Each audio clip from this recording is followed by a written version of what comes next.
everybody, and Hello. welcome to the Nerd Variety Podcast. Woot. Today is, well, actually, it's not necessarily the day you're going to be watching it, or the day it's going to be coming out. But today is May the 4th be with you. Yay. Star Wars Day. It is fantastic right now. Lots of interesting news and some shows and stuff. Clone Wars wrapped up. It's great things. But that is not what we're talking about today. We already did our Star Wars episode, so go watch it. Go listen to it. It's good. Yeah, check it out. It's awesome. Although I think that's actually our most listened to episode so far, because we had Matthew. We need more guests on here. Or just people who know what they're talking about, honestly. Yeah, exactly. Yeah, that too. Yeah. But today we are talking about fan theories. Some of our favorites, some of our favorites. Yeah, we got nothing else. Just some that we are interested in, but it's gonna be fun. And so I don't know. I am your main host for today. I was trying to find a better word. I came up with the topic for today, and I am Hunter, and I am joined by Hogan Hannah, Hungry Hogan, Hulk Hogan, Hulk Hannah Hogan. Hungry Hogan. Yes, That's me. Yeah. Always. And she calls us brother all the time. Brother. Yeah, and Davis Josh. Do not call me. It's not Davis. Davies. No, it's Dave. There's an E in there. Yeah, but okay. People Devis need to read Josh. my name. Device Josh. He's the technical expert on here. I am. Cool. And, yeah. And I have no funny nickname because my name is already Hunter, and I get jokes about that all the time. Yeah. So we call you Gatherer.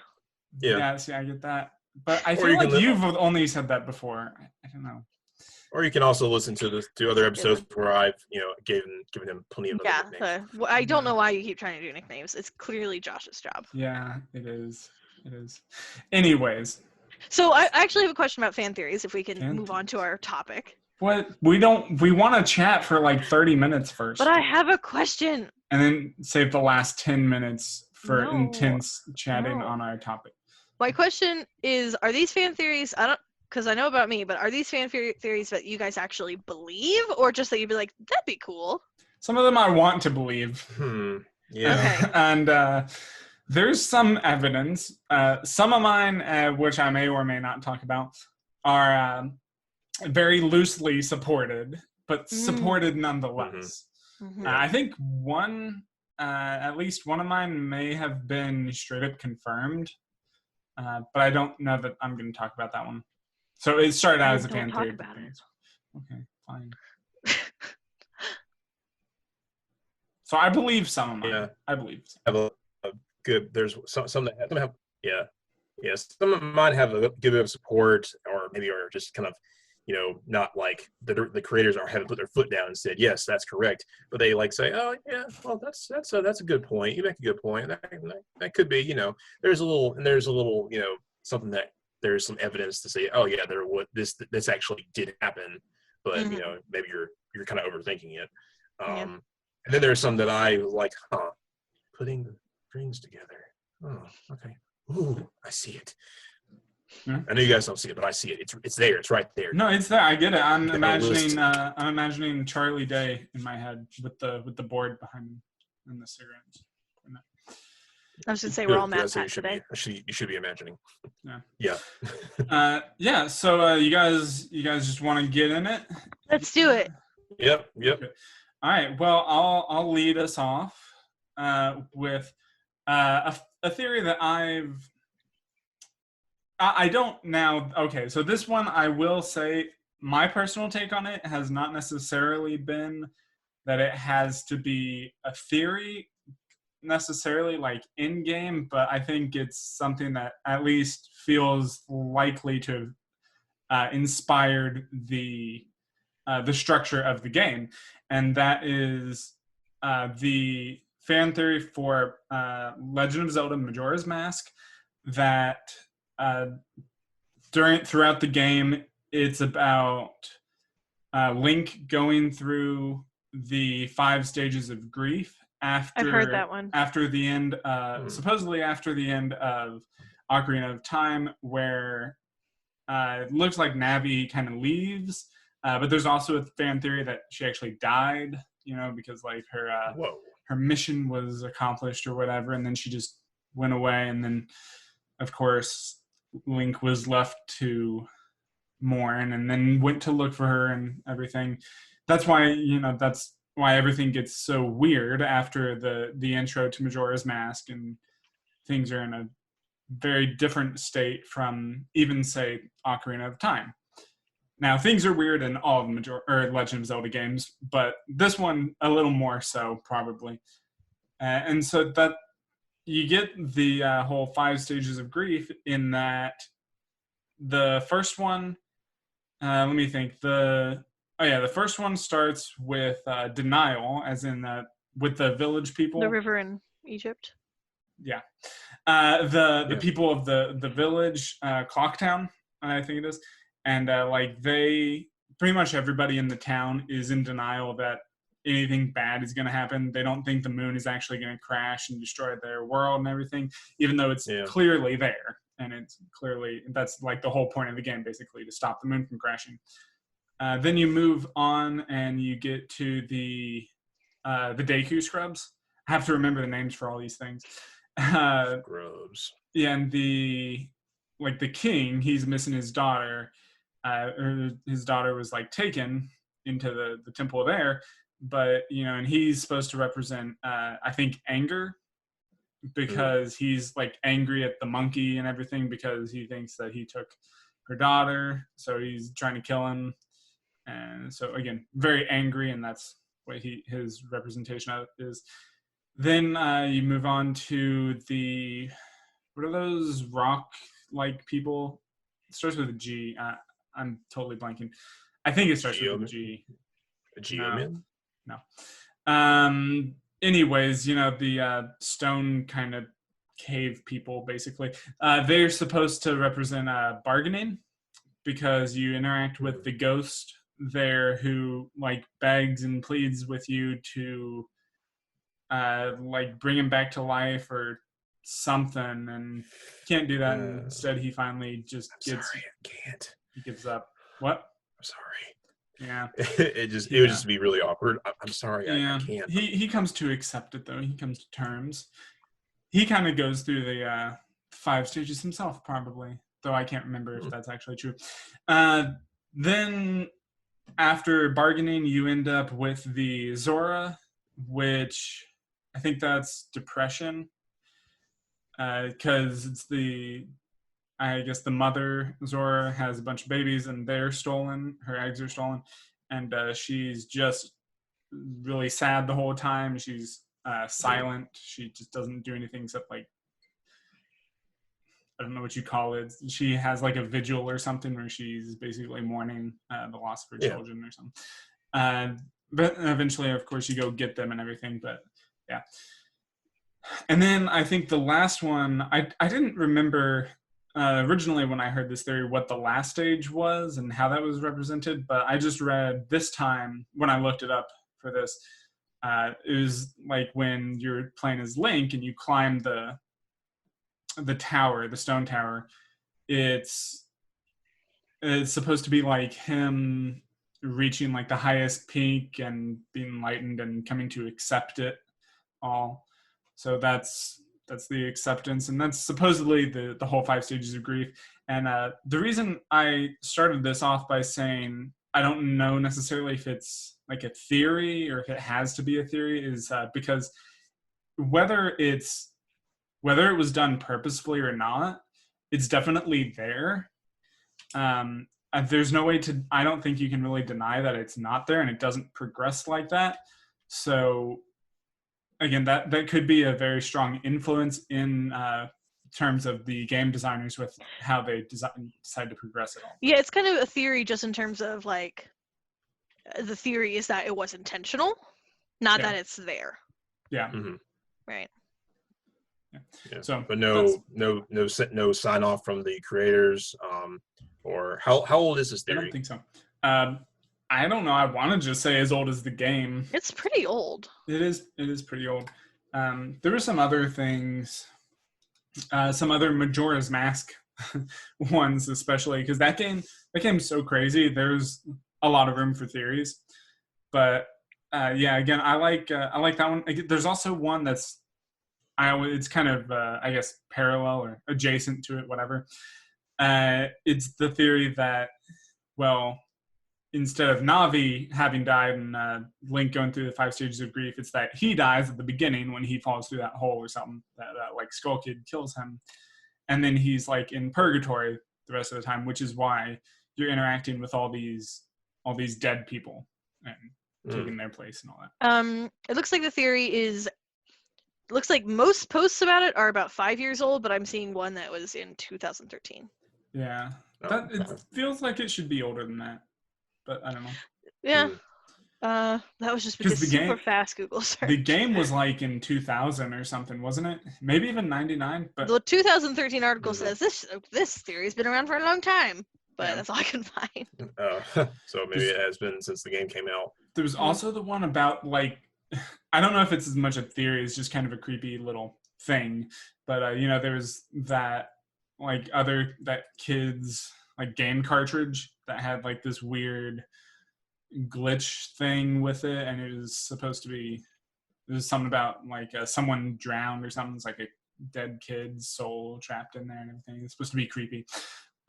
I always thought that is creepy. It was kind of fun, but yeah. Interesting theory, Hunter. Yeah. Like again, if you're a Zelda fan in general, I recommend if you're not familiar with all the fan theories out there, look them up because there's so many and there's so much fun. What you got for us, Hannah? All right, my first one is about a show that me and Josh both really love. It's about Avatar: The Last Airbender. Oh, yes. I like it too. I said really love. Okay. Yeah. You're not on a level, Hunter. Yeah, no. No. This is a theory that I've heard pretty recently, and I've been thinking about it a lot, and I think it holds a lot of merit, which is the idea that Ty Lee is a descendant of the Airbenders. That means nothing to me. So essentially, I can see it. Yeah, essentially Ty Lee is this very lighthearted acrobat who is not a bender, but she can strategically punch people to block their chi and essentially take away their bending temporarily. The reason that the theory holds merit is because the Airbenders are gone, right? Hence Avatar: The Last Airbender. But they were nomads. Yeah, but they were nomads, and so it's possible that like they could have messed around with people in a bunch of different countries over their lifetime. I can see that. Yeah, I can see them blending in. Yeah, and there's not really a ton of information I could find on like if two people who are benders have a child, what's the likelihood that their child is a bender of one kind or another, right? So definitely you see in Legend of Korra with Aang and Katara, we have an airbender and a waterbender, and they had an airbender child, a waterbender child, and a non-bender. So the genetics of bending is not something that's super clear to us. Yeah, the brothers in Avatar in Legend of Korra were Bolin and Mako. Yeah, and they both. He was a firebender because his mom was from the Fire Nation. Yeah. He was an earthbender. His dad was Earth Kingdom lineage. Yeah, so there is a possibility. Yeah. Sorry, go ahead. Yeah, I can see. You think about the Great War and or when Sozin's Common came out, and the Airbenders were just kind of doing their thing, and then here comes the Firebenders with all juiced up, and they start wiping out temples. The ones that were flying around were like, we need to kind of lay low for a while and try to blend in. I'm sure there were some in the Fire Nation at that time that decided to just stay put. And for all we know, bending could skip a generation, right? Your grandmother could have it, and then your mom doesn't have it, and then you have it, right? Yeah. We don't really know, right? We don't really know how the genetics work with all of that. Well, with Airbenders, they all had their spirituality they were a very spiritual culture. So all the kids that were born were benders automatically. But again, apparently, if an airbender marries a waterbender, who knows what their kids are going to end up being, right? Yeah, so it could have been there could be hidden genetics in there somewhere. Yeah, so it could have been like her father married, Right. her Who grandfather knows? married an airbender in secret, and then Hmm. they kept it. The child was a non-bender or a firebender or Right. whatever, and it just and got to her where she was a Hmm. non-bender, but she still Well, had and they're that not. spirituality Yeah. Well, or that and kind of so that potential. yeah, and so like obviously she never does any airbending in the show, but Mm, she is extremely acrobatic and can jump like way farther than a normal person should be able to jump and things yeah, like that. yeah, And also the ability to block chi shows that she has some sort of like more of a spiritual understanding of the human body. And like she mm, has this really interesting perspective on it that not a whole lot of other people have. mm, Right, so pairing in that sort of chi flowing spirituality with the fact that she can like do these kind of incredible gymnastic feats um, yeah, leads one to believe that maybe somehow she got some airbender genes snuck in there. yeah, yeah.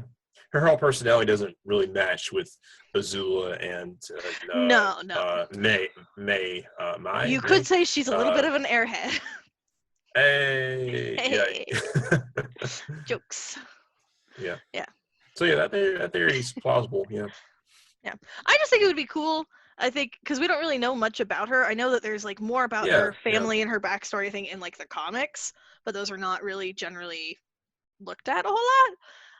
So I think yeah. it would be an interesting way to sort of learn and understand more about her and her abilities. Right. Yeah.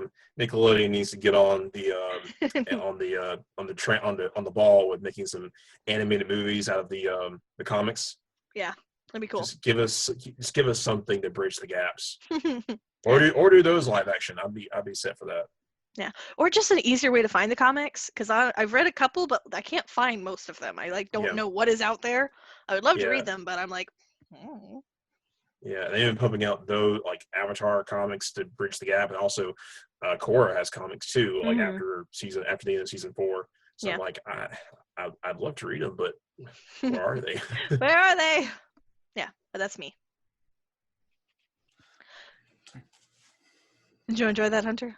No, sorry. I'm looking at What other. do you I'm think looking about at other. I'm looking at MCU fan theories, and Uh-huh. it's entertaining. I kind of zoned out when you went to talk about Avatar: The Last Airbender. I'm like, Not didn't zone out enough not to sigh at my airhead joke though. well, yeah, because Yeah. that was just bad. Apparently, Right. Peter Maybe Parker was an Iron Man too, as the little kid doing the thing. Anyway, you Yeah, didn't I've know heard that that? one. I I've heard didn't. that I one. just saw that right y'all, now. Oh my goodness. you haven't heard that theory? I Get with didn't. it. No, I'm sorry. It's Yeah. been around for a hot minute, man. Apparently, Yeah. Get in the loop. So yeah, yeah. All right, Josh, what you makes the got? timeline a little more interesting. Oh, my theory. It does, doesn't it? Wow, that really messes with the timeline. Yeah, Actually, maybe not too bad. I don't know. Anyways, go. we'll talk about it. Yeah. Mine is Pokemon theory, and this one's also been around for a long time.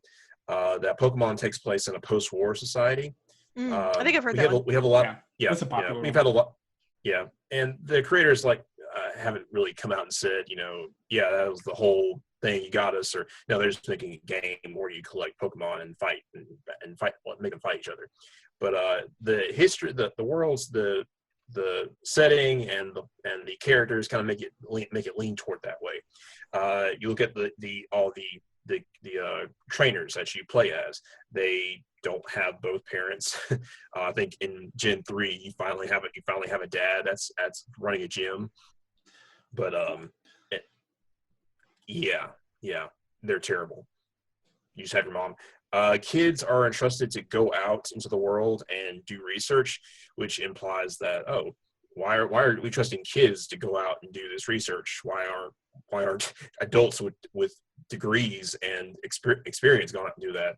Because there's not a whole lot of them out to do that. So yeah, you send kids out to do all these things and tame Pokemon. So it shows, I guess, that Pokemon have been around for a while, and they can follow the commands of a kid. And then in the first game, the third gym, Lieutenant Surge mentions that electric Pokemon saved him during the war, and which also brings like, oh, there was a recent war that he may have fought in, and maybe a lot of other male characters fought in. So it brings up some some interesting points. You also have all these teams that Team Rocket, Team Aqua and Magma, Team Galactic that have all these that have a lot of members involved. They have a very rigid structure, very organized. They're very organized. They have, and their big thing is taking control of Pokemon to use as weapons, which could echo from some war tactics that they may have been a part of. And let's see, and you also have a rise in technology over the span of the 20 years that the games have been out, and you can see all the regions kind of coming back together and being more interconnected. So I was thinking it brings some interesting, it will be cool to see a complete timeline of there was a big war right before Red and Blue, and whatever games take place at the same time. Yeah, that's an interesting one. I feel I don't know, when I think of games, honestly, and maybe this is just big from yours and my suggestions so far, but I feel like Nintendo has a lot of theories. I feel like Nintendo games have a lot of good theories. Yeah. You have games those games have been around they have franchises that have been around for a long time, so fans can start seeing little breadcrumbs that they can follow, and they're like, oh, ooh, this looks like it could be more than what they're saying, I feel like in general also Nintendo games, and don't get me wrong, I love Nintendo, but I feel like Nintendo games are kind of geared towards children. Yeah. And so I feel like there's kind of a lot that they don't say. Yeah. But they clearly put a lot of time and effort and passion into their work, so it makes sense that there would be sort of more underlying information than is immediately apparent. Mm-hmm. Yeah. So yeah, food for thought. Yeah. Not drink for thought. Just or that, Yeah. Okay. A certain drinking game. Yeah. Ooh. Yeah. That's what we need these days. We need good drinking games. As long as I can drink tea. Yes, and I can drink water. And and in moderation. And Josh can drink alcohol because he's an alcoholic. What? What? Me? Nothing. No. Yeah. Hunter, what's your next theory? My next theory. I'm sorry. I am kind of procrastinating a little bit. Not procrastinating. What's the word? Stalling. Yes, I am stalling a little bit because I am trying to think I'm doing the what is it? Yeah, what is the one that I wanted to. I was trying to decide on which one I wanted to do right now. Stalling. Yes, you are stalling, Hunter. We can just skip not like Joseph you, and then maybe I'm not get back I'm not stalling like Joseph.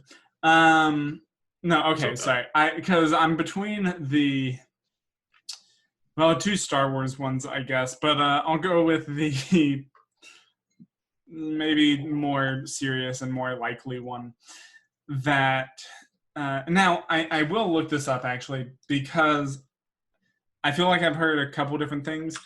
Sorry. This is regarding Anakin Skywalker's father. Now, obviously, if you're familiar at all with Star Wars and Episode 1 and all that, then you should be familiar. You should be aware that Anakin has no father. Like his mother, Shmi, did not have sex with anybody.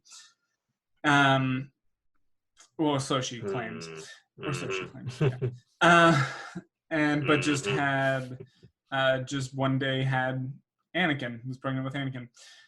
And there is a theory that, it probably takes a lot of research that I don't want to do right now on the spot, but there was a theory that supposedly Emperor Palpatine, Darth Sidious, manipulated the midi-chlorians to create Anakin inside Shmi's womb.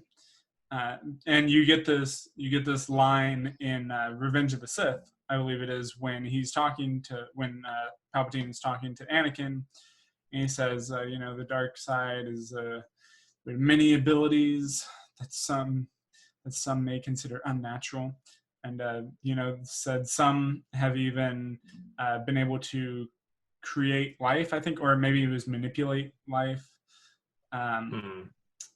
And then, so there's that theory that he was the one to do it. That's not what I remembered hearing or thinking before, because that's what I looked at earlier, like the other day when I was doing research for this. But the theory that I remember before, Hannah, you seem so bored with me. You're just looking at me like, oh my Keep God. going. No, I know. This is how I tell stories. I'm terrible. This is why I shouldn't have a podcast. Okay. Thanks. No, but the one that I thought I had remembered was Darth Plagueis, who was Palpatine's teacher, his master. I was thinking that it was Plagueis that had actually manipulated the midichlorians to create Anakin. But, when I think about that, I also don't remember the exact timeline for how old Plagueis was when he died, because that may have been a couple hundred years or so before Anakin was born. So if that is the case, then that kind of goes right out the window, and it would be more likely that it would be Palpatine. But yeah, I just think that's an interesting one, because then it kind of has that. It explains why he would. Well, first of all, why he would be so important, why Anakin would be so important to Palpatine, and why he would tutor him and kind of be training him this whole time, a little more discreetly, more subtly, and why he was so powerful just in the first place. I also, as a quick bonus, I like the Jar Jar Binks is a Sith Lord theory, that he actually manipulated Palpatine or them to the Senate to granting him emergency power or something. Or they work together. Yeah, it was something like that. Like he manipulated them to giving emergency power to Palpatine, then like he would be innocent but still in control of it all. It's such a crazy theory, and I want it to be true so badly. Yeah, same here. But I don't think. And actually, if you've seen, Robot Chicken did a few Star Wars episodes, and that's like my favorite part of that, when you see Jar Jar. Okay, Palpatine, you also manipulated me. On the phone with Palpatine. It's like, I'm sorry I manipulated you, Jar Jar, to give me emergency power. And he's like in this fancy house drinking wine or something. It's like, oh yes, Palpatine, you manipulated me. And he has the hood and everything, does this evil laugh. It's fantastic. It does, after rewatching Phantom Menace and just seeing, how unnaturally lucky he is. Yeah, right. There should be some force sensitivity there, or just some instinctive use of the force to get him out of all that crap. It's like he's just putting on an act. Like he actually very consciously knows what he's doing. He just wants to make it look like he's just lucky. The what's his species name? The Gungans. Gungans. The Gungans. Yeah, they knew something. They knew something was up with him. That's why they kicked him out. But then he just drifted up past Qui-Gon's radar, Qui-Gon and Obi-Wan's radar, and just got his way back in. And got him to work his way up to get some more power. Yeah, he actually, that's why they kicked him out, because they found out about him, and then somehow the Jedi, they didn't know what to call it, but they just knew that he was something was wrong with him. Yeah. Hannah thinks we're crazy, and we don't know what we're talking about. We are probably, but it's great. It's okay. So yeah, I kept that one as short as I could, which was still. It wasn't bad. It wasn't bad. It was okay. Yeah. It's okay. Hannah, what's yours next? What's your theory? So this one, I'm going to need your guys' help to fill in some information here, because it's sort of like a blend of two different things, and I know a lot about one and not a lot about the other. But the theory is basically that James Bond is a Time Lord. I've heard that one. Have you heard this one? I have heard it, and I like it. I can't think if I've heard that one or not, but it now you say it out loud, it does kind of work. Because it's this idea that there's been multiple different reincarnations of him, if you will, which in Time Lord speak we'd call that regenerations, right? That all seem to have the memories of the previous regenerations, and so I think that generally the idea is that James Bond is a code name passed from person to person, so that's why it's like there's multiples of them. But this whole the fact that they remember things that have happened to previous ones is the thing that's kind of like, that's kind of weird. It's in their file. Yeah, but if they were to pass it on from person to person, you would think that they should know everything to maintain their cover. Everything? Yeah. Maybe. But I think the theory about him being a Time Lord is really interesting, and it's also funny because the name James Bond, like, obviously to us now it has a lot of significance, but the Doctor, when he's sort of undercover, he goes by John Smith. And so it's like James Bond, John Smith. Like, I can Pretty see how different these names. would both be just, yeah, but they're just kind of both sort of very generic, boring names for the most part. Like, no, Bond. Yeah, James Bond. Bond speaks a lot more volumes than John well, it Smith. does now, but that's because we know who James Bond is. Yeah. But if it was like a cover and no one had ever heard of James Bond, you'd be like, yeah, all right, whatever. Yeah. Right. So I just like think what's the name of the agency he works for? MI6. Yeah, MI6. Yeah. MI6. Yeah. So him working with MI6, them they would be like they would know that he's a Time Lord, and they just kind of float about like that. Nothing's changed whenever it's a new. Yeah, and it's not the first time. He has a different face. Yeah, but and knows what it looks like. Then the Doctor's worked with government agencies before, so it's like. And he's based in England. Yep, based in England. The James Bond and Doctor Who came out like within a year of each other. Whoa. They did. So I don't know, I just think it's an interesting one. The other one that's kind of tied in is that the theory that Mary Poppins is a Time Lord. I think I've heard that one too. The biggest piece of evidence being that her bag is clearly bigger on the inside. Yeah. And actually, I like that. And maybe I'm just misremembering what Mary Poppins looks like, but now I'm comparing her to Missy. Mm-hmm. Yeah, there's a lot of visual similarities. Yeah. Yep. Heard some different ones. I've heard some different ones about Mary Poppins. Yeah. So I don't know. I don't really think they're real, but I think that they're really interesting, and I think that'd be cool if they were real. But they'll never be like confirmed. Yeah. Clearly. Yeah. No. Someone will have to just make I don't know, like something animated or something. Yeah. Some kind of media to flesh that out. Mm-hmm. Yeah. Some kind of something. But it's fun to think I do like it though. What you got, Josh? I have one that I kind of was like, after watching the two shows and seeing similarities with them, I was like, maybe they could be connected. Maybe if you push a little bit. Are you guys aware of? You guys know the show My Hero Academia, right? Mm-hmm. I've heard of it. I've never seen it. Well, spoilers if you haven't seen it, but the lead character, Midoriya, is a non-powered kid in a world full of powered people. He wants to be a hero, but he doesn't have a quirk, which is an ability, even though like 8% of the population does. He idolizes this hero who is, super strong and fast, and he is the epitome of heroism. But he is, after he interacts with his hero, and the hero sees some potential in him, so he reveals a secret that he is he was quirkless also as a kid. So he passes down his quirk was given to him by someone that passed it down to him. One for all is what the quirk is called. So it takes, I guess it's like an amplified. The strength is amplified over generations of people that use it, and so he gives him, his power, and Midoriya becomes a hero by using that power, and it's basically like super strength, speed, and punching things really hard. And after watching, are you guys aware of the show One Punch Man? Yes, more I so, haven't seen it. More so than My Hero. Less so than My Hero. Yeah, so you guys know the story. Somehow Satamo is training to be a hero, and he wants to get in shape, and somehow he does this routine, and then one day he wakes up with I don't think he can't call it superhuman. It's like godlike strength, speed, and mm-hmm. he can just destroy anything with one punch. With one punch, yeah. Hence the name of the show. Yeah.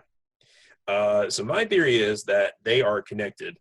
My Hero One Punch Man takes place decades, scores, years away from My Hero, and because just looking at how similar the abilities are, where like Dodoria will use his big punches, or All Might will use his big punches to clear away, to punch a monster into orbit, or clear away an explosion or something like that. And then seeing, One Punch Man, how you can just punch things and they are obliterated, or the sky is clear after it rains. And seeing that could be, what if the quirk was passed down after so many decades over the years, and it somehow he gets the quirk. But the only thing is that the quirk has to be passed down by someone ingesting like the DNA of the other person, of the person who had the one for all. So maybe someone like secretly gave him their DNA, so he ingested it, and that's how he got the power. And since he's been in he's the latest in the long line of people with one for all, that's why he's so OP. Am I crazy? I like it. Does that sound crazy? Yeah. No, I like it. I mean, I don't know enough about One Punch Man to be like, well, actually, Yeah. so I'm not going to. But I guess I would like to see like where, like what time they're kind of set in. But like I buy it. Yeah, I don't know enough about My Hero or One Punch Man really, but yeah. I don't know. I thought it was interesting. Yeah, I thought it was an interesting theory, and didn't see anything about it, and I was like, oh, it kind of works, Yeah, both series have like a big hero business, and I was gonna ask rankings, and it's very like, heroes are very commonplace. Okay, thing. that was gonna be my question. Is like heroes are still a common thing in One Punch Man? Yeah. Yeah. My not as much, but they usually have like people that they usually reserve like hero. They have like ranked heroes, and they're like OP. So I'm thinking maybe that's just the evolution of things. Like heroes became very powerful, but ones that, and I guess there's not as many people that have quirks and all. And you see so many like sprawling cities, and they're always getting destroyed, but they just keep building right back up. So it could be just a very distant future. I like it. It works. Cool. Yeah. I really like the so just about like connected universes. I really like the Stephen King connected universe theory. If you're not familiar with that, actually, I think it's not even a theory that the Stephen King universe is connected. That's just kind of established. But the part of it that I like is that the entity known as It, is like basically the supernatural villain in every Stephen King novel, because instead of like resting during like the 28 years or so that he's supposed to be like asleep in Derry, supposedly he's actually going off and doing other things, like he's turning into a crazy dog to scare people, or doing whatever. It's just a fun little one. So yeah, I like the whole idea that the Stephen King universe is connected through It. And yeah. There have you guys also heard the theories that like It and Stranger Things happen in the same universe? No, I don't think I have. I don't think I've heard it as a theory. I've heard a little bit about it. I'm not entirely sure what the connection is, but I think there's a connection. I don't know. I only have heard it very briefly. Stranger Things is very heavily influenced by Stephen King. Yeah. I mean, it's like Needful Things is kind of the title. A lot of other 80s, movies and shows like The Goonies and it's E.T. almost. Yeah. Yeah, I can see that. Maybe that the Upside Down is like its kind of home world, or where it can kind of grew back into power and has been waiting to be released. It could also very well be just one of the. I don't know much about it. My mom's read all these, so she's told me about it. But it could be one of the things in the Dark Tower, one of the worlds or something connected by that. Well, and this says that Bob from Stranger Things talks about his nightmare with a clown who offered him a balloon. He talks about a nightmare, and like that's kind of like his childhood trauma. So, and apparently he also he suggests that his parents live in Maine, which apparently is where it is set. They're in Maine. So there's some connections there. It could be there. That's where it gets kind of fun. To me, kind of tricky because it depends on if you want to make a distinction between an Easter egg and an actual connection. Mm-hmm. Yeah, which I think a lot of times they're Easter eggs, and people say, "Well, this showed up in that, so that shows a connection." And sure, yeah. And then the interview says like they talked about like, oh, wouldn't it be funny if they referenced Maine and like Stephen King was in Maine. So, but it's an interesting theory, which is what we're talking about. So it is. Yeah. Do you have any honorable mentions, Davies? I do. Let's JD. see. I'm just gonna call you JD. How did I not do that before? I don't know. Because we always did AJ or OJ. That's why. I don't think I've ever gotten OJ. Other Josh. I don't even think Glover's gotten. Oh, other Josh. Yeah. Yeah. But I think that got shot down pretty quick. Fine.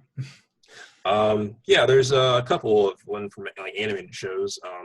That all the Simpsons are geniuses. But Lisa's the only one that uses her brains to be productive. Okay. Yeah. I mean, I'd be interested to see the basis for that theory because Homer's pretty darn stupid. Evidence by Marge having shown like she was a kind of a very smart child growing up. Then she smart person growing up, and then she abandoned it to become a homemaker. Homer actually had a crayon lodged in his brain, and it was taken out. He was shut. He was very, very intelligent after that. Then he decided to put the crayon back in his brain because he liked being happy over being smart. Okay.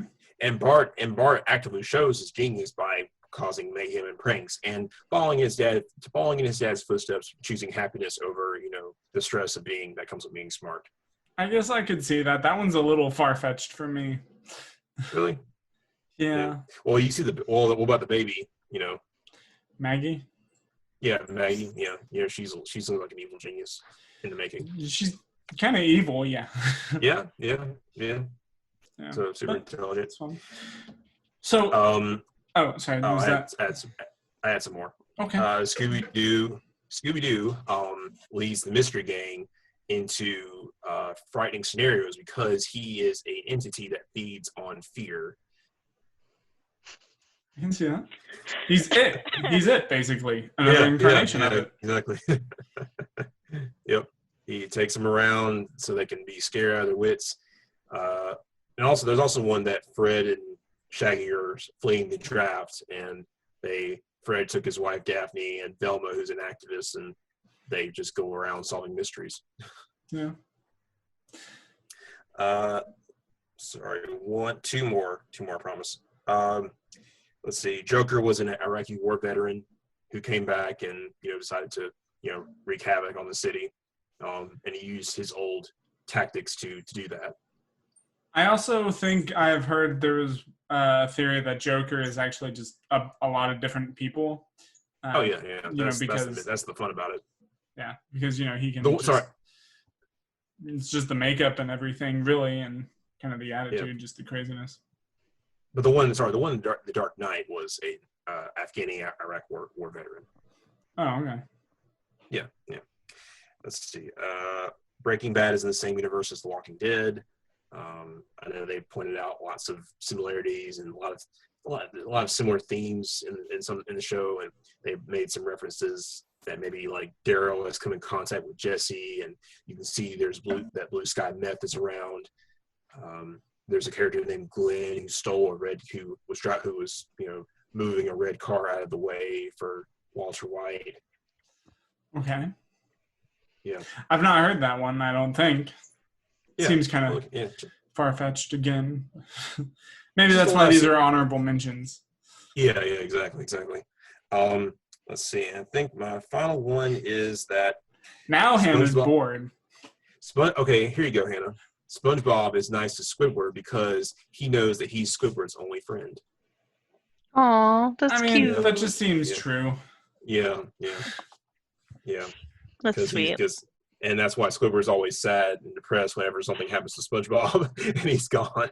Aw. Cool. Yeah. I don't have any honorable mentions.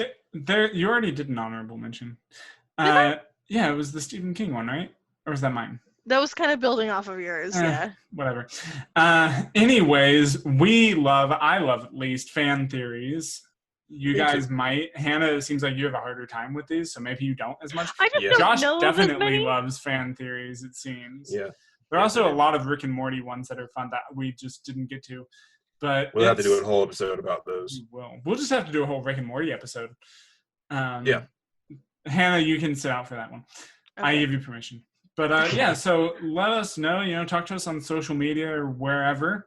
Don't come over to us personally unless you're able to like talk through a window or something. Even then it might be kind of creepy, but yeah. Or at least have some documentation of where you've been for the last 2 weeks. But remember, at least 6 feet. Right. 6 feet. Or I will spray you with Lysol. Yes. But remember, do not consume bleach or any disinfectant because that will kill you. Yeah. Yes, it will. Don't listen to people who don't know what they're talking about. And speaking of all this, next week we're going to talk about apocalypse media. Apocalypse. Yeah. Ooh. Apocalypse now? Apocalyptic. Whatever. Movies, books, TV shows, games. We're going to talk about it and possibly figure out which one is coming. All of them. Maybe. We're talking about the end of the world as we know it. Yeah, a little bit. Okay, cool. All right, so thanks, guys. Remember, check us out, talk to us somewhere, and we'll see you next time. Thank you for listening. Farewell. Later, nerds. Nerd out.